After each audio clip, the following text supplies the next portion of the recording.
අද කාලේ බොහෝ දෙනා කාඩ්වර්ඩ් භාවිතා කරලා ගැනීම් කරනවා.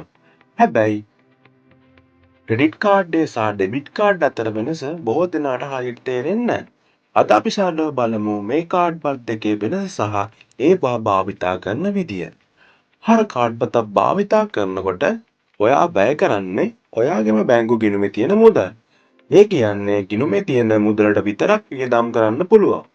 උදාහරණයක් විදියට ඔයාගේ ගිණුමේ රුපියල් 10000ක් තියෙනවා නම් ඔයාට වියදම් කරන්න පුළුවන් මේ මුදල ඇතුළත විතරයි.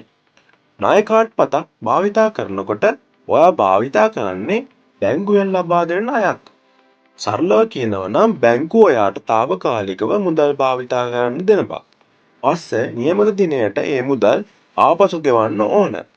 මේ කාඩ්පත් දෙකේ ලොකු වෙනසක් තියෙනවා. හර කාඩ්පතේ භාවිතා කරන්නේ ඔයාගේ මුදල්. ණය කාඩ්පතෙන් භාවිතා කරන්නේ බැංකුවෙන් ලබා දෙන ණය මුදල්. හර කාඩ්පතේ වාසි කීපයක් තියෙනවා. වියදම් පාලනය කරන්න ලේසි, ණය වලට වැටෙන ආදායම් අඩුයි, ගිණුමේ තියෙන මුදලට විතරක් භාවිතා කළ හැකි. ඒ නිසා මුදල් පාලනය ඉගෙන ගන්න අයට මේක හොඳ විකල්පයක්. ණය කාඩ්පතක් වාසි තියෙනවා. හදිසි අවස්ථාවන් වලදී භාවිතා කරන්න පුළුවන්. අන්තර්ජාල ගෙවීම් වලට පහසුයි.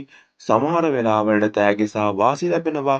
හැබැයි පාලනයක් නැති භාවිතා කළොත් පොලි සහ ණය බර වැඩි වෙන්න පුළුවන්. සමහර අය හිතනවා ණය කාඩ්පත කියන්නේ නොමිලේ ලැබෙන මුදල් කියලා. හැබැයි ගෙවන්න බැරි තරම් වියදම් කළොත් ටිකෙන් ටික ණය ගැටලුවකට වැටෙන්න පුළුවන්. දිනපතා වියදම් පාලනය කරන්න හර කාඩ්පත ගොඩක් හොඳයි. හැබැයි වගකීමෙන් භාවිතා කරනවා නම් ණය කාඩ්පතත් ප්‍රයෝජනවත් මුදල් මෙවලමක්. කාඩ්පත මොකක් වුණත් වැදගත්ම දේ තමයි වියදම් පාලනය කරගෙන භාවිතා කරන එක.